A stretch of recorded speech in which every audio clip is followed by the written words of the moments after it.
a gente tem a oportunidade de pensar nesse tempo que estamos vivendo, 503 anos de reforma protestante, nossa intenção não é valorizar a questão do conflito em si, muito menos da questão das dificuldades que as pessoas passaram, que a igreja passou, que os cristãos passaram. Obrigado, Léo. Mas, sim, a intenção que levou as pessoas a trabalharem por tudo o que aconteceu. Sendo assim, a gente vai falar essa noite sobre a nossa única regra, que é exatamente para onde levou a reforma e qual era a intenção da reforma. Por causa dos eventos que têm acontecido, principalmente no nosso país, em termos de religião, em termos de fé, em termos de meio batista, inclusive, nós temos sido questionados. Na última convenção do nosso estado de São Paulo, as igrejas reunidas aqui na Igreja Batista Boas Novas, houve muita conversa entre identidade. Quem são os batistas? O que determina que é uma igreja batista? Mas quando a gente pensa assim, parece muito institucional, né?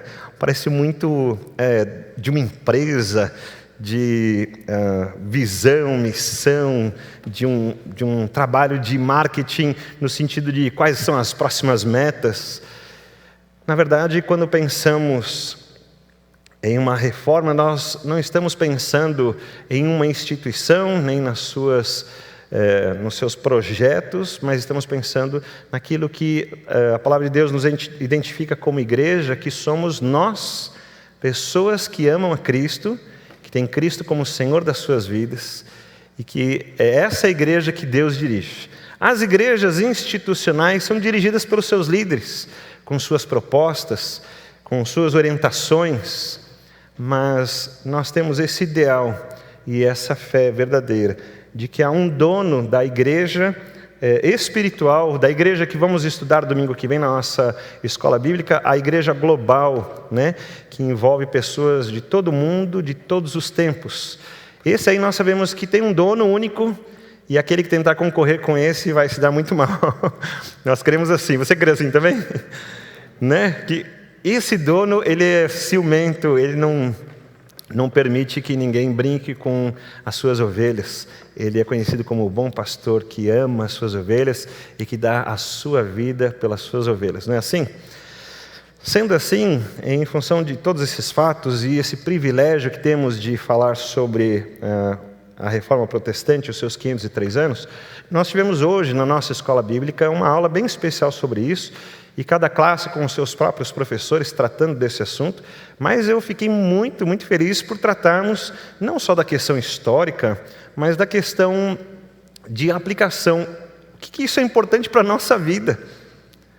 Por que nós estudamos o protestantismo?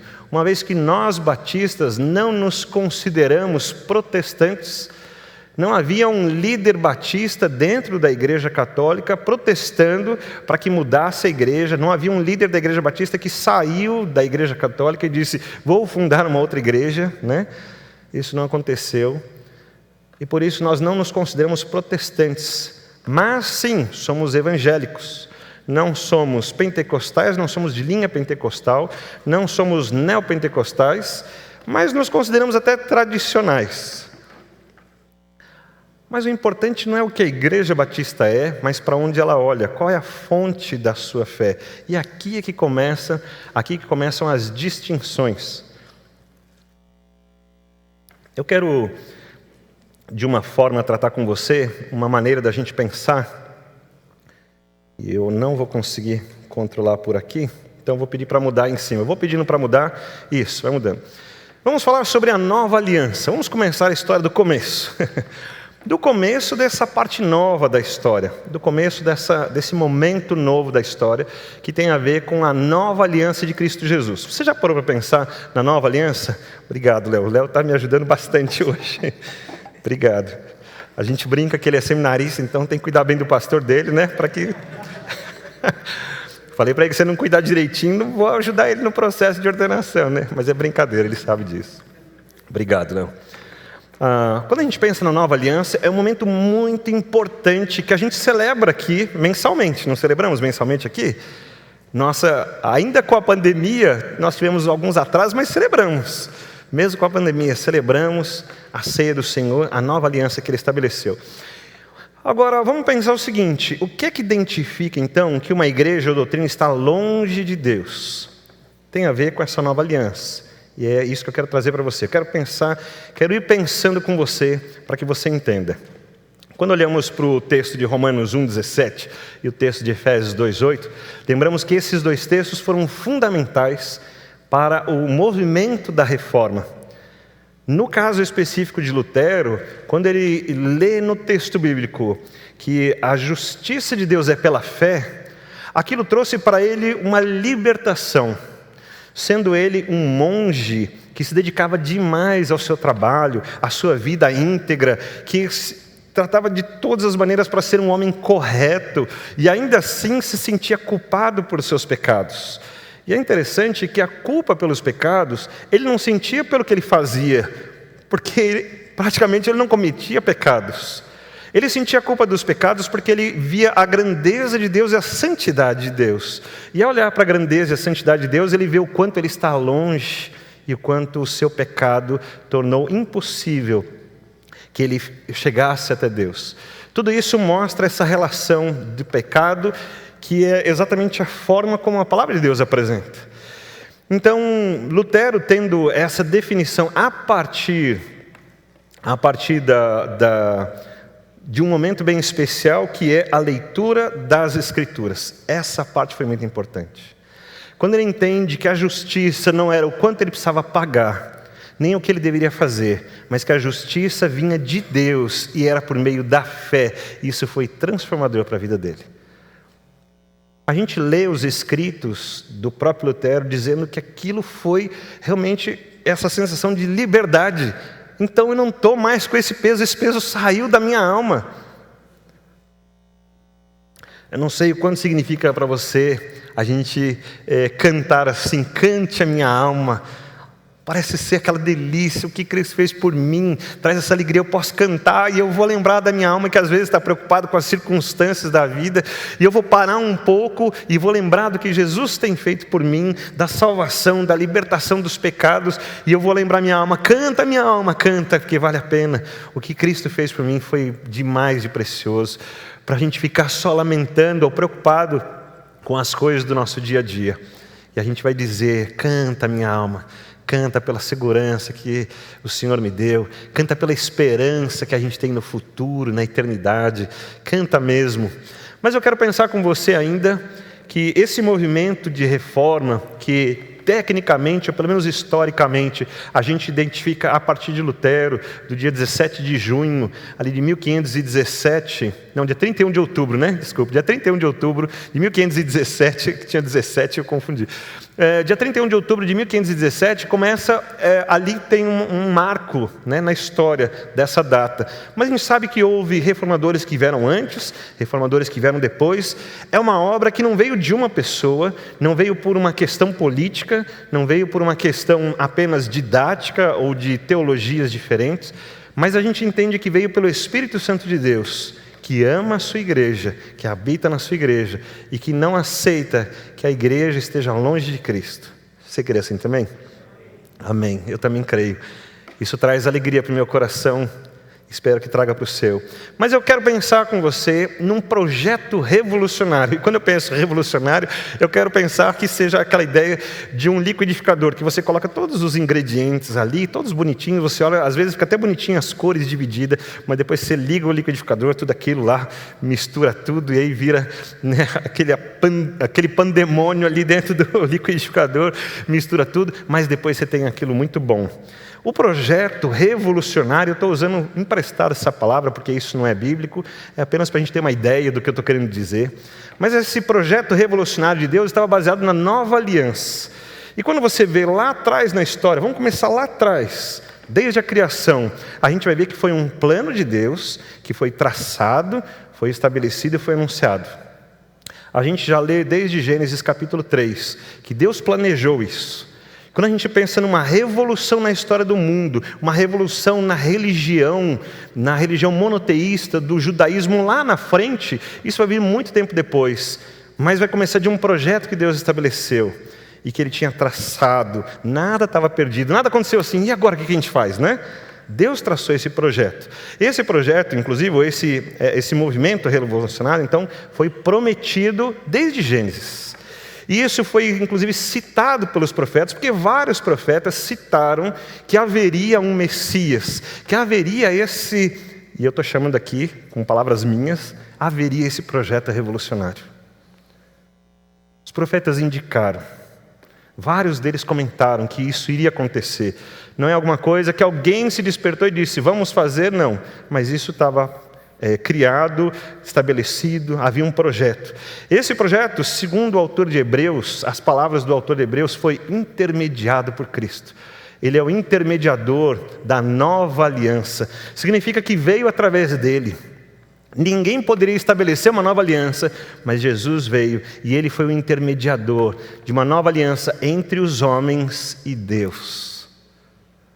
Havia uma antiga aliança, feita por Deus com Abraão, mas agora uma nova aliança.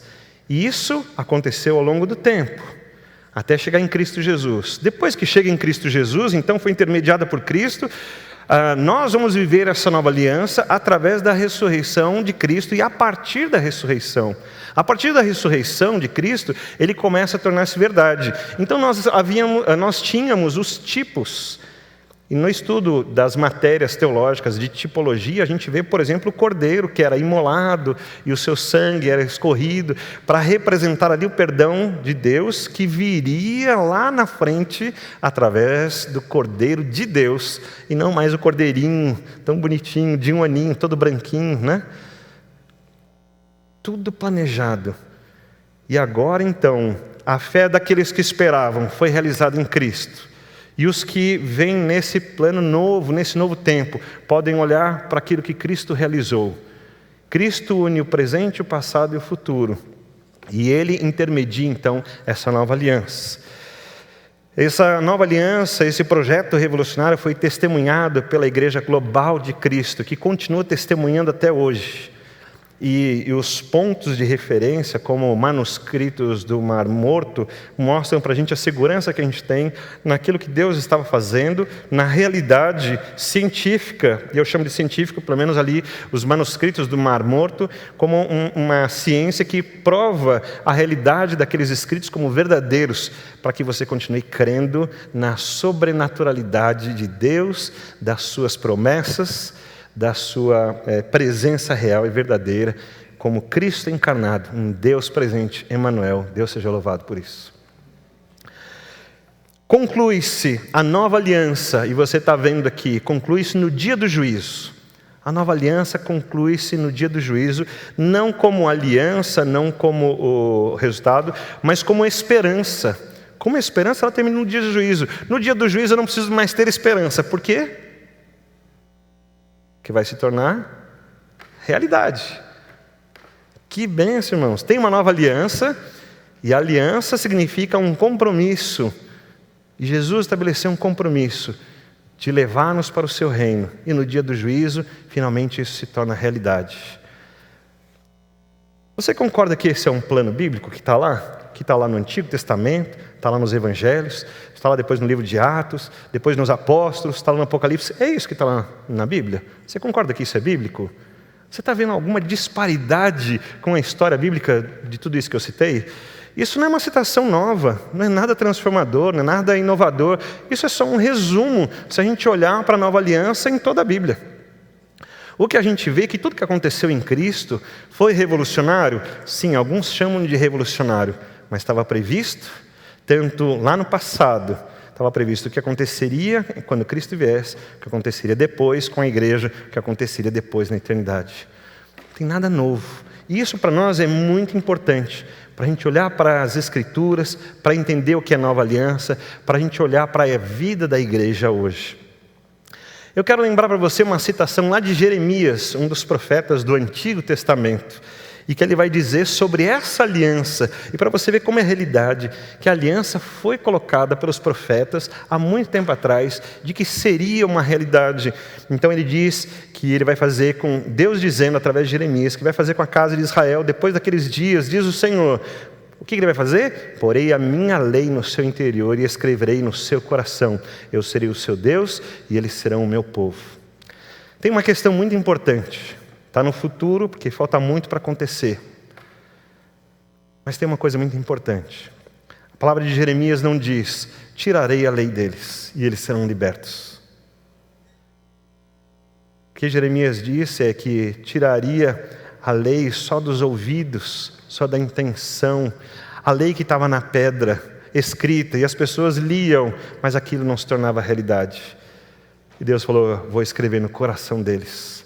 A lei não era para ser esquecida ou ser simplesmente ignorada, mas ela se tornaria algo que viria de dentro para fora. Qual é o problema de Jesus com os fariseus, por exemplo? Eles conheciam a lei, eles citavam a lei, eles cumpriam a lei, entre aspas. Porque se cumpria de uma maneira que todos viam, mas o próprio Jesus sabia que dentro deles a intenção era outra, a maneira correta seria outra também, a intenção do cumprimento daquelas partes da lei também eram outras, mas eles faziam sempre de maneira como hoje, isso se tornou até um adjetivo, de maneira farisaica. Eram os fariseus fazendo de maneira a atender a si mesmos seus próprios objetivos. Então a lei perdeu completamente o sentido. Então, quando a gente chama alguém de fariseu, a gente está dizendo o seguinte, você faz tudo direitinho, mas só aos olhos. Na verdade, a sua intenção é outra, a maneira de você fazer é outra, os seus interesses são outros, e poucas pessoas percebem. E foi isso que aconteceu, Jesus percebeu. Isso está aqui em Jeremias, um profeta dizendo, então, que Jesus será esse que vai vir e vai colocar a lei de Deus no coração das pessoas. E agora eu quero ler com você a citação em Hebreus, que Hebreus é escrito depois de Jesus, mas para o povo hebreu, o povo judeu, o povo que acreditava em toda a lei, os profetas, né? Todos os rituais e cerimoniais dados por Deus. E aí você vai ver, e aí o texto está bem grande, que ele está citando exatamente o texto de Jeremias. Mas ele não está falando mais como algo futuro, ele está colocando algo realizado. Ele está mostrando que aquilo que Jeremias disse que iria acontecer, já aconteceu em Cristo Jesus.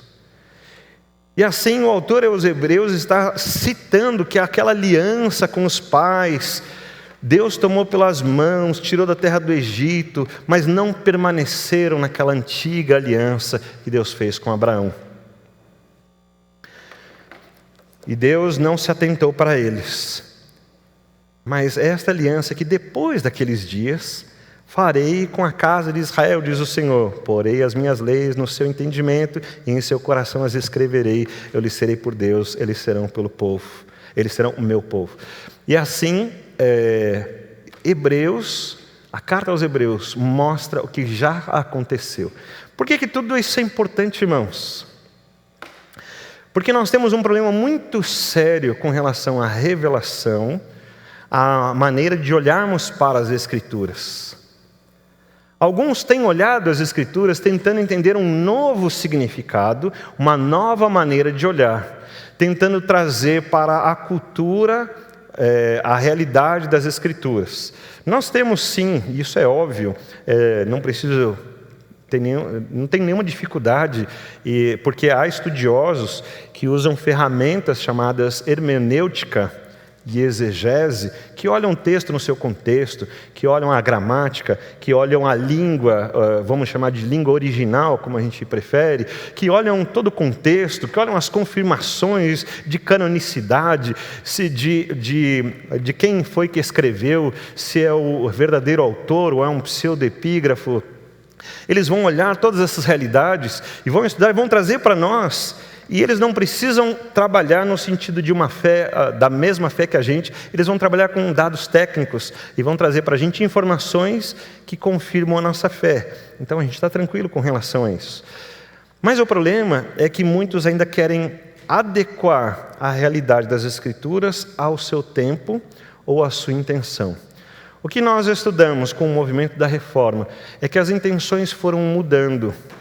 E a igreja começou a distanciar-se da intenção de Cristo e começou a buscar a sua própria intenção. Algumas realidades culturais e presentes se tornaram mais importantes do que os princípios essenciais do Evangelho. E a igreja acabou se perdendo daquilo que deveria ser a fonte da sua fé e acabou tendo na própria Escritura apenas aquilo que lhe interessava para fortalecer. Nós sabemos, por exemplo, que antes da reforma, toda a Escritura disponível era apenas para os líderes, para o chamado clero, aqueles que estudavam. Então a maioria das versões disponíveis era em latim, e latim não era uma língua coloquial do dia a dia das pessoas. Então as pessoas queriam aprender alguma coisa sobre Deus, o que eles podem aprender? Nada. Se você quiser aprender alguma coisa, você precisa ir na igreja, ouvir aquilo que aquele líder religioso está falando e que você não tem nem como conferir. Diferente do que fizeram aqueles irmãos da Bereia, que quando ouviram Paulo falar alguma coisa, eles pegaram os códices, que naquela época eram ainda manuscritos, por isso chamam códices, eram manuscritos, e eles conferiam o que Paulo estava dizendo, para ver se aquilo que Paulo falava sobre um tal de Jesus, dizendo que esse Jesus era o Messias, e era a promessa cumprida, se realmente estava batendo com o que os profetas tinham dito. E qual a conclusão deles? Paulo está dizendo a verdade. Podemos confiar nesse tal de Paulo. Aquilo foi espetacular, aquilo foi um modelo para nós. Então, quando estamos pensando aí, Jeremias e Hebreus, estamos vendo alguma coisa real que aconteceu como fato. Quando a gente pensa nessa ideia de lei no coração e na pedra, tem um texto muito utilizado hoje em dia, que é esse texto de 2 Coríntios 3:3, mas que tem uma citação que eu achei, inclusive, do próprio João Calvino. E ele vai dizer assim, abre aspas, assim como acontece que a lei é ruinosa e fatal para nós, enquanto permanecer escrita apenas em tábuas de pedra, como Paulo também nos ensina. E aí cita o texto de 2 Coríntios 3:3. O texto de 2 Coríntios 3:3 diz assim, estando já manifestos como cartas de Cristo, produzida pelo nosso ministério, escrita não com tinta, mas pelo Espírito de Deus vivente, não em tábuas de pedra, mas em tábuas de carne, isto é, nos corações. Quando olhamos isso, entendemos a realidade daquilo que Jeremias estava dizendo. O problema é que talvez alguns estão tomando posse dessa palavra como cartas de Cristo para o contexto da nossa cultura. Então, a carta de Cristo, que somos nós, igreja, alguns estão tomando posse desse termo para dizer o seguinte, que nós precisamos ser a carta de Cristo para que outras pessoas consigam aprender sobre Cristo. E isso tem um erro, de acordo com essas matérias da hermenêutica e da exegese, que não contempla o contexto, que não olha exatamente qual é a intenção. Porque o apóstolo Paulo, quando escreve aos Coríntios, fala sobre a carta de Cristo, ser a carta de Cristo, de tornar realidade aquela lei de Deus que estava na pedra e colocar no coração, e isso ser aberto às pessoas. Nós vamos ver que, apesar de olharmos essa situação, ela não é para os nossos tempos aqui como uma revelação nova. Não existe uma revelação nova dizendo, finalmente, essa igreja nesse tempo será a carta de Cristo e nós vamos poder sair e falar com as pessoas e elas vão ouvir sobre Cristo através de nós e finalmente elas serão salvas. E eu quero que você entenda que isso está acontecendo desde o tempo de Cristo, porque o apóstolo Paulo está dizendo para as igrejas daquela época, que naquela época eles já são a carta de Cristo. Não é algo novo, não é algo revolucionário, não é mais uma maneira de olharmos, mas aquilo é exatamente como estava acontecendo.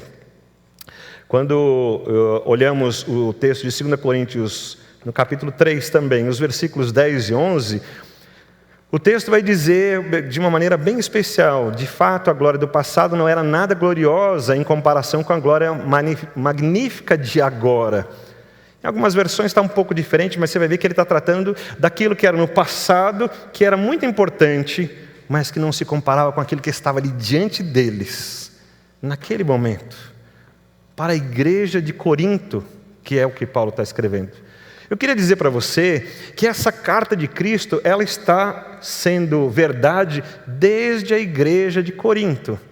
Que essa ideia de Jeremias dizer que Deus escreveria a lei no coração das pessoas e não apenas na pedra, aconteceu naquela época, quando Cristo estabeleceu a sua igreja e aquilo se tornou realidade. Agora Paulo está explicando para eles. E o texto continua dizendo: portanto, se o antigo sistema que foi substituído era cheio de glória, muito mais glorioso é o novo, que permanece para sempre. Amém. Muito bem, tem um problema aqui. Talvez alguns estejam achando que renovar sempre é bom. Então, vamos buscar algo novo. Se foi bom uma vez e se o sistema antigo é ruim, vamos procurar mais um novo. E vamos achar outras novidades. E vamos trazer mais revelações e mais informações. Vamos buscar novas palavras de Deus. Alguns não vão entender a importância do que Jesus fez naquela época, que tinha todo esse plano de Deus, no passado, no presente e no futuro. E muitos vão olhar dizendo: temos coisas novas que Deus vai mostrar para nós. E não vão entender a grandeza do que Jesus fez. E eles vão diminuir tanto o que Jesus fez, que alguns têm a audácia de dizer que Deus se revelou a Ele mesmo e que tem coisas novas e vão mostrar. Outros vão dizer o seguinte, que o nosso tempo é um tempo muito mais especial que aquele tempo. E que nós temos então a revelação de Deus para viver um novo tempo. E por aí vai. E nós vamos ter mudanças na palavra de Deus. Mudanças na interpretação da palavra de Deus. Mudanças no valor da palavra de Deus. E é isso que aconteceu com a igreja ao longo da história, até chegar no ano de 1500, por ali, quando começou-se esse movimento de reforma. E esses homens de Deus, inspirados pelo Espírito de Deus, não trouxeram uma revelação, não trouxeram uma nova aliança, não trouxeram nada novo. Eles trabalharam por uma reforma. Quando você reforma, você está arrumando aquilo que é velhinho, né? É isso aí, está velhinho, às vezes está meio estragado, né? Às vezes não está tão bonito, mas é aquilo mesmo. O seu apartamento, o seu carro, até seu celular, às vezes, né? Dá uma reforma, vamos trocar a tela que está quebrada, mas é o mesmo celular, é o mesmo carro, isso se chama reforma. No seu apartamento você quer deixar com uma carinha nova, contextualizada, que todo mundo olha e fala: que coisa boa, que bonito, como eu me sinto bem aqui na sua casa, mas é o mesmo apartamento. A gente não troca. Quando falamos da nova aliança, e depois entendemos esse movimento de reforma no ano de 1500, e usando a data, então 1517, nós não estamos vendo uma nova aliança surgindo, nós estamos vendo um trabalho por voltar àquilo que era.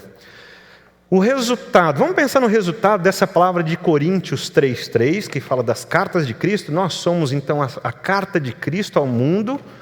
Depois então vai dizer que há essa renovação, mas vamos ver o resultado que está no próprio capítulo 3, quando o último versículo, que é o versículo 18, vai dizer: mas todos nós com o rosto descoberto. Por quê? Porque ele está lembrando de Moisés, que eles precisavam cobrir o rosto diante da glória de Deus, e aí eles tampavam o rosto por causa da glória de Deus. Aquilo era glorioso, mas o texto diz que houve algo que trouxe maior glória ainda, né? Então, vamos cobrir mais? Não, nós agora com o rosto descoberto, refletindo como um espelho a glória de Deus. Somos transformados de glória em glória na mesma imagem como é o Espírito do Senhor, como pelo Espírito do Senhor. Eu queria que você percebesse qual é a intenção do texto bíblico.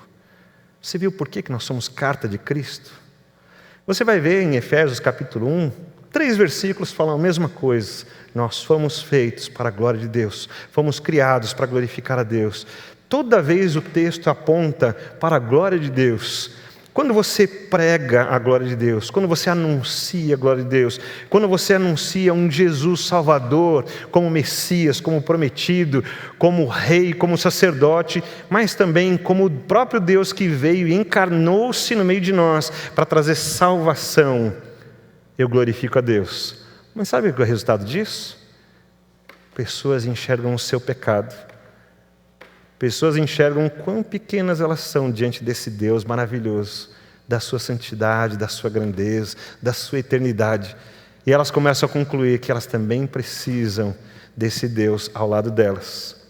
Elas também vão concluir que ao tentar andar sozinhas, elas estão incapacitadas e o mundo só as consome. As suas próprias paixões só trazem mais culpa.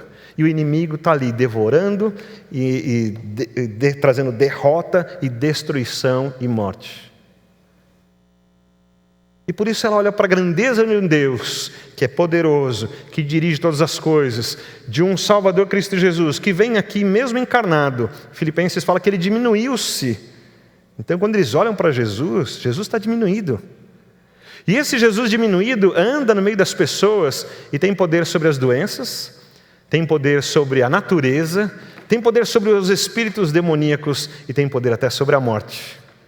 A gente vê uma grandeza de um Cristo, a grandeza de um Deus que estava presente. Não é apenas um grande mestre com palavras bonitas, é alguém que tem autoridade sobre todas as coisas, sobre a vida, sobre a morte, sobre a natureza, doenças, tudo. É o que nós estamos vendo. Quando eu vejo esse texto do versículo 18, eu vejo essa ideia. Nós somos transformados de glória em glória. Mas o texto não falou que nós espelhamos a imagem de Cristo para que outras pessoas se acheguem. Isso é apenas um resultado, simples e objetivo, direto. Você pode ver que Jesus, quando ele fala, venham a mim, vocês que estão cansados e oprimidos, ele não falou apenas assim, vocês vão ter uma vida melhor, vai dar tudo certo na sua vida. Ele diz o seguinte, troque o seu fardo é pesado. Eu tenho um fardo, mas é leve. Ele falou assim, larga essa vida aí e coloca o meu jugo. Jesus não falou, agora eu vou tirar o jugo, você vai para onde você quiser. Jesus falou assim, você vai colocar o meu jugo e você vai andar comigo. E quando eu for para a direita, você vai vir para a direita comigo. E quando eu for para a esquerda, você vai para a esquerda comigo. E se eu parar, você para. E se eu for, você vai. Você só vai andar comigo. E por isso você vai estar seguro. É interessante que Jesus não veio para trazer libertação do homem de todas as regras, de todas as práticas. Jesus veio para estabelecer aquilo que é bom, aquilo que garante vida. Jesus veio estabelecer uma nova aliança baseada em misericórdia e graça, para trazer vida para o homem, para que o homem realmente chegasse até onde Deus está. E óbvio, a maioria dos homens não quer. Eles amam o pecado, amam a si mesmo, estão indo para a destruição, e a maioria já sabe disso, mas continuam fazendo assim. O que Jesus está mostrando quando ele diz, venham a mim, não é apenas um convite, não é que ele está só interessado nas pessoas, ele está mostrando quem é capaz de trazer para eles vida eterna, quem é capaz de trazer descanso para a sua alma, o seu próprio fardo, o seu próprio caminho, as suas decisões podem trazer alívio para o seu fardo, para a sua vida. E o que ele está dizendo é que ele mesmo é o único que pode trazer descanso para a sua alma. Deus sempre revela a sua própria grandeza. Jesus fez isso quando curou pessoas, quando debateu com líderes religiosos, quando debateu com o próprio Pilatos, governador de Roma. Jesus sempre mostrou a sua grandeza e a sua autoridade. É que algumas pessoas vão mudando a forma como Deus se revela e como Jesus se revela e trazem para o nosso contexto. E o que vão fazendo é substituir o que Jesus disse por aquilo que eu quero ouvir. E Paulo, quando escreve para Timóteo, diz que as pessoas fariam isso. Tendo coceira em seus ouvidos, vão procurar mestres para si, que falem aquilo que lhes interessa. O resultado, então, de cartas para Cristo, de pessoas andando em renovação pelo Espírito de Deus, é que a glória cresce constantemente, gradativamente, e a glória de Deus aparece. E nós, quando vivemos essa santidade de Deus, somos agora como espelhos que refletem a glória de Deus, a luz de Cristo Jesus. Deus é glorificado. E muitas pessoas são impactadas por isso, e arrependem-se do seu pecado, e voltam-se para Cristo Jesus. Isso é maravilhoso. Isso é maravilhoso. No meu entendimento, quando eu quero pregar o Evangelho, inclusive a gente estava conversando com o Everton um pouquinho pelo WhatsApp ali. No meu entendimento, se eu quero pregar bem o Evangelho, eu vou falar de Cristo e da sua grandeza, do seu plano, das suas obras, da sua pessoa, da história, como aconteceu. E eu vou mostrar a grandeza de um Deus que tem todo o poder na sua mão, mas que preferiu salvar o homem por causa do seu amor. São maneiras da gente olhar. Eu entendo que as pessoas estão mudando a maneira de olhar a partir do seu próprio interesse. O que eu quero lembrar com tudo isso, quando a gente fala da nova aliança, eu quero falar que ela é definitiva, uma aliança definitiva. Eu não preciso de outra. Então, quando a gente vê o texto do próprio autor de Hebreus, no capítulo 10, versículos de 12 a 14, como está aí na sua tela. Então, este sacerdote acabou de oferecer para sempre um único sacrifício pelos pecados, não tem outro. Nós não entendemos que a ceia é algo místico. Nós não entendemos que o corpo de Cristo está ali porque foi oferecido uma única vez e não há necessidade de oferecer outra vez. Por isso nós entendemos que aqui, quando a gente faz a ceia, é só um pão, é só um cálice com suco de uva, que representam a grandeza daquele Cristo, que não precisa fazer de novo o que Ele fez, que foi suficiente e grandioso e eterno uma única vez. Quando a gente olha ainda o texto, daí em diante ele está esperando até que os seus inimigos sejam colocados como estrado dos seus pés. Ele está esperando o tempo em que Deus fala assim, é agora. Ele não precisa fazer mais nada, não precisa de nova revelação, não precisa de nova aliança, não precisa de um novo contexto, não precisa de nada. É só esperando. E quando a gente faz uma reforma, então a gente não está estabelecendo uma nova aliança. Mas quando eu entro com uma nova ideia, uma nova maneira de olhar para a Bíblia, então eu estou tentando criar uma nova condição, um novo caminho, e não existe outro, há só um. Um que estava planejado desde o início dos tempos, que foi profetizado, que foi concluído, que foi intermediado pelo próprio Cristo, que foi realizado. Mas a Bíblia não fala de outro. É aquele lá, é o único. Porque por meio de um único sacrifício, Ele aperfeiçoou para sempre os que estão sendo santificados.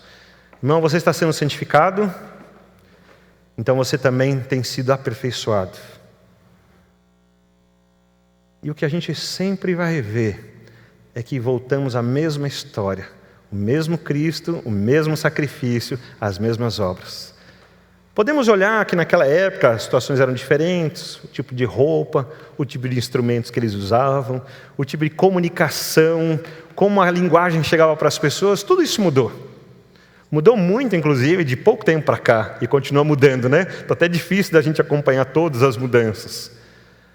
Mas a essência não mudou, os princípios não mudaram, o agente não mudou, a solução não mudou, o caminho não mudou, nada disso mudou. E quando as pessoas tentam mudar isso para facilitar a presença de outros, ou para atender os seus próprios anseios, e quando alguém usa a palavra de Deus para mudar esses princípios, então alguém está tentando criar uma nova aliança, um novo caminho, está completamente errado.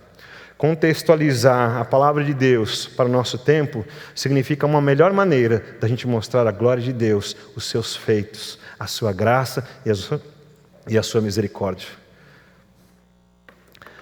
Assim, continuamos falando sobre a reforma. Já que estamos nesse tempo tão precioso, o que a reforma não é? A reforma não é outra aliança, a reforma não é um movimento revolucionário. Não foi contra a igreja. Esse movimento não nasceu contra a igreja, nasceu contra o que estava errado. Tanto que Lutero não tinha pensado em criar uma outra igreja. Ele acabou sendo excomungado da igreja. E o movimento continuou a partir daí. Os batistas não nasceram fora da igreja católica porque falaram assim, nós vamos contra a igreja católica. Não era essa a intenção. Quando houve essas lutas, por exemplo, na Inglaterra, isso foram questões políticas, não questões espirituais. As questões espirituais, elas estavam ali, são eternas. Aquela instituição chamada igreja desviou-se do caminho do Senhor e colocaram tantas outras coisas. Então a reforma não é esse movimento revolucionário, é um movimento de consertar, né?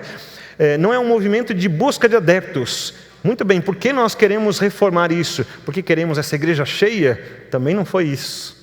E também não deve ser isso. O que é a reforma então? É uma correção às práticas. O que nós estamos fazendo errado. Quem disse isso?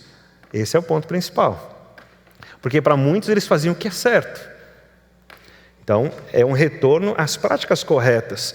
É um retorno ao Evangelho, o Evangelho de Cristo. E aí eu coloquei um adendozinho ali.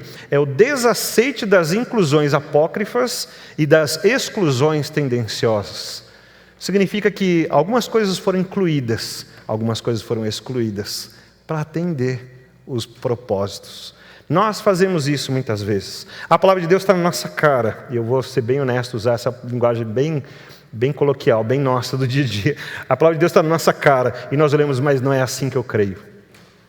Nós falamos para as pessoas sobre o Evangelho e elas dizem, mas não é assim que eu creio. Deus fala conosco ainda hoje pela sua palavra, que é a verdade, e continua falando e mostrando a grandeza de um Cristo que salva, a grandeza de um Cristo que é Senhor e que precisa ser obedecido para a nossa própria salvação. Mas muitos de nós ainda continuamos dizendo, não é assim que eu creio. Então, a reforma foi um desaceite dessas inclusões apócrifas e uma exclusão, e o desaceite das exclusões tendenciosas. Então, alguns textos simplesmente eram ignorados, como se tivessem sido excluídos. Então, a reforma é corrigir isso. Por último, eu coloquei aqui, que é uma reafirmação da fonte da fé e das doutrinas. Então, por que você crê no que você crê? Essa pergunta precisa ser respondida mais vezes, para todas as coisas. Por que você está aqui hoje? Por que você crê no que você crê? Por que você diz que é desse jeito que precisa orar? Por que você diz que essa música é melhor do que aquela? Por que você diz que esse jeito de se vestir é melhor que aquele? Por que você diz que pode acreditar nisso? Por que você ora desse jeito? Por que você quer propagar o Evangelho? Comece a perguntar o porquê das coisas, mas não se enfade. Não é esse o objetivo. O objetivo é você descobrir uma fonte segura. O objetivo não é você também conseguir responder a tudo, que muitas vezes você não vai conseguir responder todas as coisas. Mas o objetivo é você pesquisar de onde vêm as respostas para a minha vida, de onde vem a minha fé, para onde eu preciso olhar quando eu tenho uma dúvida. E nós estamos então reafirmando, tanto naquele movimento chamado protestante, quanto no movimento nosso hoje do dia a dia, de ajoelhar-se em casa para a nossa oração, de conversar com Deus sobre a nossa fé, sobre o nosso dia a dia, as nossas práticas, sobre os nossos valores, sobre os nossos relacionamentos, as nossas intenções, as nossas decisões também. Conversarmos com Deus. Por que eu creio assim? Por que eu faço isso? E se você estiver, então, em consonância com a palavra de Deus, eu quero dizer que você está seguro. Esse foi o movimento da reforma. E aí eu trouxe aqui, apenas para referência nossa, uma declaração doutrinária da nossa Convenção Batista Brasileira, que a Bíblia é a autoridade única em matéria de religião, fiel padrão pelo qual devem ser oferecidas as doutrinas e a conduta de homens. E aí tem os textos bíblicos como referência, mas está lá, você pode procurar na internet, Declaração Doutrinária da Convenção Batista Brasileira. Também trouxe aqui só para referência a Convenção de Fé Batista de Londres de 1869. Olha, isso já é um pouquinho mais antigo então, né? Mas continua sendo a mesma coisa. E quando eu estou falando dos batistas, eu não estou falando para enaltecer, eu estou dizendo que nós cremos assim. Então não vamos deixar que a maneira de acreditarmos mude. E se precisar, vamos continuar reformando e arrumando nossa casa, ainda que não sejamos protestantes, mas sejamos sempre reformadores da nossa fé, de acordo com a própria palavra de Deus. Nunca saiamos desse bom caminho. A Sagrada Escritura é a única regra suficiente, certa e infalível de conhecimento para a salvação, de fé e de obediência. Quero ir para o texto base. E vou concluir, não vou começar a pregação agora, né? Parece que deu toda a introdução, né? Vou começar a pregar agora, mas o nosso texto base é Mateus 7, de 24 a 29. E aí eu já coloquei na tela para a gente economizar um tempinho. Portanto, quem ouve estas minhas palavras e as pratica é como um homem prudente, que construiu a sua casa sobre a rocha. Caiu a chuva, transbordaram os rios, sopraram os ventos e deram contra aquela casa. E ela não caiu, porque tinha seus alicerces na rocha. Mas quem ouve estas minhas palavras e não as pratica, é como um insensato que construiu a sua casa sobre a areia. Caiu a chuva, transbordaram os rios, sopraram os ventos e deram contra aquela casa, e ela caiu. E foi grande a sua queda.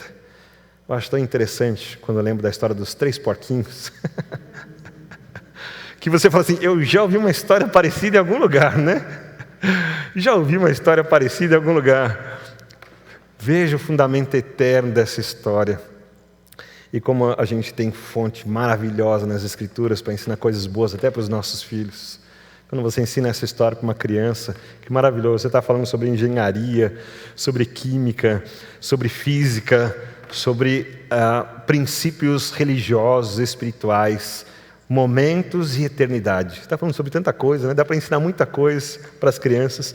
Aproveitar a sua mente, que viaja tão ilustrativa, trabalhar com as crianças.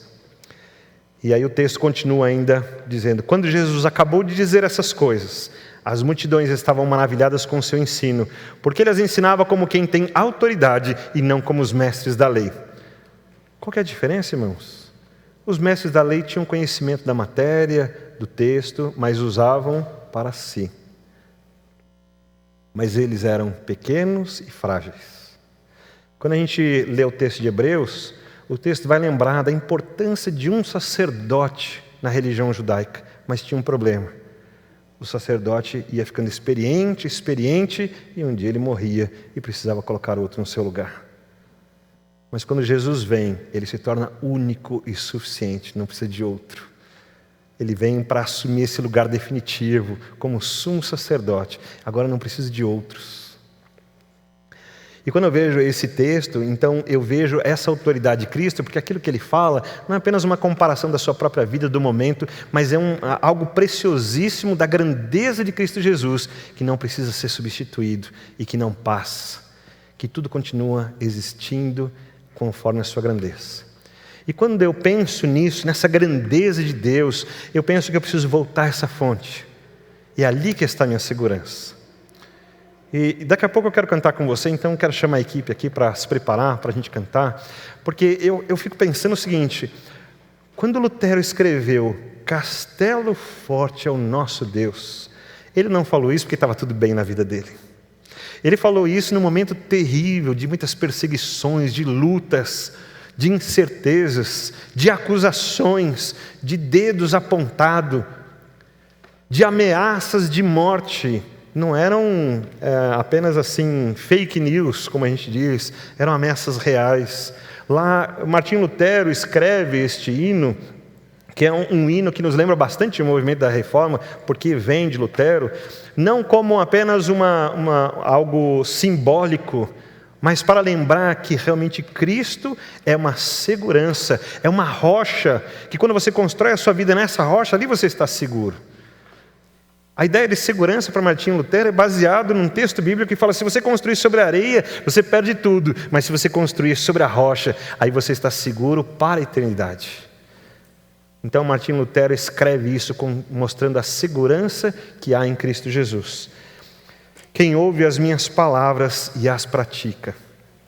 Quando a gente pensa na única regra, e esse é o tema de hoje, única regra, significa que a gente não está pensando em outras maneiras, a gente não está pensando que existe uma nova aliança, algo novo para ser vivido. Existe sim uma experiência nova para ser vivida naquilo que é essencial, básico e único. Não há outro Salvador, não há outro Mestre, não há outro Senhor, não há outro Deus. Não há outra palavra, é essa mesmo, mas ela se renova dia após dia, para trazer-nos segurança, para trazer-nos equilíbrio, para trazer-nos graça de Deus e misericórdia todos os dias. Eu vou pedir para você ficar em pé, para a gente orar e agradecer a Deus por essa segurança. E quando a gente terminar essa oração, então a gente está terminando o nosso culto. Eu agradeço porque vocês estiveram aqui, agradeço esses que estão conosco nos visitando, ficamos muito felizes por vocês estarem conosco, uma alegria para nós termos vocês conosco. E eu fico realmente grato a Deus por compartilharmos essa graça de Deus, essa grandeza de Deus. Que isso tenha chegado no seu coração, mas que isso traga para você essa segurança em Deus, na sua pessoa, no seu Filho Jesus, na Trindade bendita que inclui o Espírito Santo, na sua palavra eterna que nunca passará. Nosso Deus querido, nós te louvamos, te agradecemos pela obra maravilhosa do Senhor.